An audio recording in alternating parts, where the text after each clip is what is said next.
RSS, विश्व हिंदू परिषद सब एक ही थाली के चट्टे बट्टे हैं। देखिए, मेरा तो सीधे तौर पे कहना है कि मैं अतिरेक में नहीं जाना चाहता, एग्जेजरेटेड स्टेटमेंट नहीं दूंगा, लेकिन चिंता का विषय हर वो संगठन होना चाहिए जिसकी वजह से समाज में भय, खौफ और दीवारें उठती हैं। अगर इसको मूल्यांकन का आधार बनाया जाए तो मैं विजडम पे छोड़ता हूं लोगों के, वो तय करें कि कौन से संगठन कौमों लोगों के बीच में दीवार बना रहे हैं और कौन से लोग उन दीवारों को गिराने का काम कर रहे हैं। लेकिन सर, पीएफआई के जो पूर्णिया दफ्तर से, जो कि बिहार में पीएफआई के, वहां से जिस तरह के दस्तावेज बरामद हुए हैं, जिस तरह के स्लोगन्स और पैम्फलेट बरामद हुए हैं, उससे तो लगता है ना कि कहीं मुसलमानों तबका जो है उसको उकसाने की कोशिश की जा रही थी। देखिए, मैं जान रहा हूं कि दोनों ही तरफ उकसाने की कोशिश हो रही है, मुसलमानों को, बल्कि दोनों क्या कहूं, हर कौम में एक रेडिकल एलिमेंट आ रहा है, एक रेडिकल प्रोसेस। हिंदुत्व के नाम पर देखिए, इधर देखिए पीएफआई का, सिखों के बीच में एक छोटा तबका ही सही। तो ये रेडिकलाइजेशन लोकतंत्र के लिए चिंता का विषय है। वो किस दिशा से आ रहा है उसके मूल्यांकन के आधार पर नहीं होना चाहिए। सर, पीएफआई पर जो कार्रवाई हुई थी उसको लेकर के पुणे में प्रोटेस्ट में कुछ लोगों ने पाकिस्तान जिंदाबाद के नारे लगाए थे। उस मुद्दे को लेकर के नीतीश राणे, जो भारतीय जनता पार्टी के नेता भी हैं, उन्होंने जो रिएक्शन दिया, उन्होंने ये कहा है कि हम उनकी पहचान करेंगे और चुन चुन के मारेंगे। अब ये कानून को काम करने दीजिए नीतीश राणे जी, सबने सुना। अगर ये स्लोगन लगे हैं तो वहां अनुसंधान की एजेंसी होगी, वो काम करेगी। नीतीश राणे जी की भूमिका क्या है? आप अगर ये चुन चुन के मारेंगे, कानून का निजाम है, कानून अपना काम करेगा, लोगों को सजा मिलेगी, लेकिन वो प्रक्रिया के तहत होगी। ऐसे नहीं होगा कि स्ट्रीट पे आप उठा के कुछ भी कर दें। हम अपनी डेमोक्रेसी को, अपनी रिपब्लिक को उस हालात में नहीं देखना चाहते। सर, पिछले दिनों हमने देखा प्रमुख मोहन भागवत कई मुस्लिम तबके के नेताओं से मिले, धर्मगुरुओं से मिले। उस चीज को लेकर के बहुत सारी चीजें, सियासी जो बयान आए हैं बहुत सारे हैं। असदुद्दीन ओवैसी का कहना है कि ये सब जो है एक नया ड्रामा बीजेपी आरएसएस का शुरू हुआ है। एक तरफ मदरसे पे कार्रवाई हो रही है सर्वे के नाम पे, दूसरी तरफ ये ड्रामा चल रहा है। देखिए, मैं सीधे तौर पे उस दिन भी आप लोगों के माध्यम से बातचीत में मैंने कहा कि संवाद होने से अगर तमाम विवादों का हल होता है, अगर मेरे समाज की प्राथमिकताएं, जो आज बेरोजगारी है, जो आज महंगाई है, जो आज सौहार्द है, अगर उस दिशा में कुछ होता है तो ठीक है। लेकिन लेजिटिमेसी के लिए, हेडलाइन मैनेजमेंट के लिए अगर ये हो रहा तो ये निश्चित तौर पर इसके पक्ष में कोई खड़ा नहीं होगा। संवाद तो बापू ने भी किया था, ऐसा थोड़ी है। लेकिन हम ये भी तो चाहेंगे ना कि कई मसलों पर आरएसएस को डिलीट बटन दबाना होगा अपने अस्तित्व में, तब जाकर के कुछ एक बेहतर हम सोच सकते हैं। सर, पर भारत की क्या भूमिका है, किस तरह से है, तो उसको लेकर के विदेश मंत्री एस जयशंकर साहब ने जिस तरह से कहा है कि हिंदुस्तान जो है वो यूनाइटेड नेशन के साथ अपने रिश्तों को मजबूत रखने के लिए बिल्कुल कमिटेड है। साथ ही उन्होंने कहा कि प्रधानमंत्री मोदी के नेतृत्व में हिंदुस्तान का प्रदर्शन बहुत अच्छा है, विश्व में हम कोशिश कर रहे हैं कि सौहार्द कायम है। क्या कहना? देखिए, मैं उनके बयान का स्वागत करता हूं, लेकिन मुझे कहीं ना कहीं ये भी एहसास हुआ कि उनका भी इतिहास वो 2014 के बाद का ही है। हम नॉन अलाइन ग्रुप के सबसे बड़े किरदार थे। हमने, जब हमारे पास कुछ नहीं था आजादी के बाद, तो हमने अपनी ताकत वैश्विक स्तर पर, जब ये एक्सटर्नल अफेयर्स मिनिस्टर साहब बोल रहे हैं ना, तो गवर्नेंस की निरंतरता में उनको बोलना चाहिए था।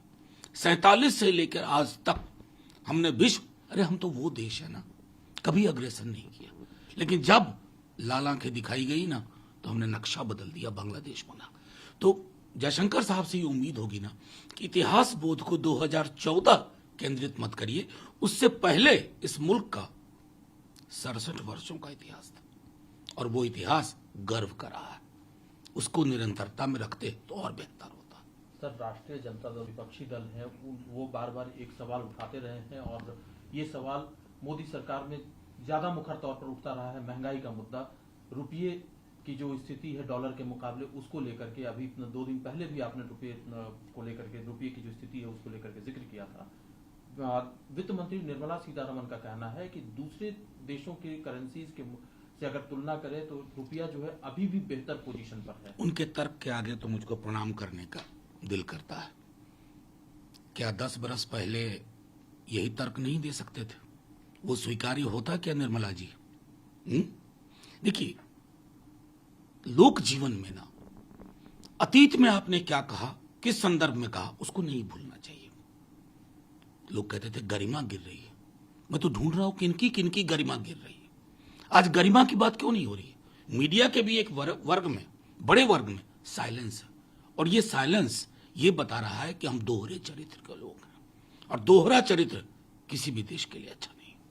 सर, पार्लियामेंट की जो स्टैंडिंग कमेटी, 2 अध्यक्ष जो है स्टैंडिंग कमेटी, अलग अलग स्टैंडिंग कमेटी के, वो कांग्रेस के खाते में, उसमें से आईटी वाली जो स्टैंडिंग कमेटी है, चर्चा ये चल रही है कि शशि थरूर को विड्रॉ किया जा सकता है। 5 सांसदों ने, अधीर रंजन चौधरी के सहित, उन्होंने लोकसभा स्पीकर को चिट्ठी लिखी और अपना विरोध जताया है। क्या कहना है? देखिए, उसमें से एक सांसद बीजेपी के भी है, ये महत्वपूर्ण है। 17वीं लोकसभा है, आप वेट कर सकते थे। क्या वजह है कि आपको ये चेंज करना पड़ा मिड कोर्स, बीच में आकर के? 17वीं लोकसभा का जो कार्यकाल है तब तक रहने देते, तो फिर संदेह उत्पन्न होता है आपकी कार्यशैली पर, आपकी मंशा पे, और मैं समझता हूं ये मौके नहीं देने चाहिए। सर, एक मुद्दा और है, जिसने अपनी ताकत दिखाए, यूनिटी दिखाए, INLD की रैली है जिसमें कि बात चल रही है कि शरद पवार, नीतीश कुमार सहित कई बड़े नेता शामिल होंगे। इससे क्या मैसेज देने की कोशिश की? कुछ नहीं, आपको संदर्भ हम याद रखना, चौधरी देवीलाल बहुत बड़े कद के थे, बहुत बड़ी भूमिका रही इस देश में राजनीतिक दलों को संगठित करने में, सरकार की दशा और दिशा तय करने में। आज हमारे मुख्यमंत्री जी नीतीश जी, उप मुख्यमंत्री तेजस्वी जी, शरद पवार जी और कई लोग इकट्ठा हो रहे हैं, तो एक ये ऐतिहासिक सॉलिडारिटी का क्षण है।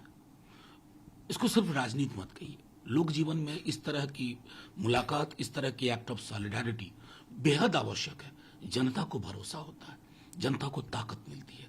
लोकतंत्र में इससे बड़ा उद्देश्य कुछ नहीं हो सकता। आपको लगता है सर कि ममता बनर्जी और दूसरे जो विपक्ष में मुखर हैं नेता, वो भी इसमें नहीं शामिल हो या ना हो, कितने शामिल हुए नहीं शामिल हुए ये चर्चा का विषय नहीं है। ये एक एक्ट ऑफ सॉलिडारिटी है, और इस तरह की act of solidarity across India होनी चाहिए, ताकि हम साथ बैठे एक साझा वैकल्पिक दस्तावेज तैयार करें, बेरोजगारी के खिलाफ, महंगाई के खिलाफ, सामाजिक सौहार्द को बढ़ाने के लिए जिन सारे मोर्चों पर मोदी जी की सरकार। नमस्कार, मैं हूं मानक गुप्ता। अगर आपको हमारा ये वीडियो पसंद आया हो तो इसे लाइक और शेयर जरूर करें, और हां, हमें सब्सक्राइब और फॉलो करना ना भूलें, ताकि आप देश और दुनिया की कोई खबर मिस ना करें। तो जुड़े रहिए हमारे साथ और देखते रहिए न्यूज़ 24।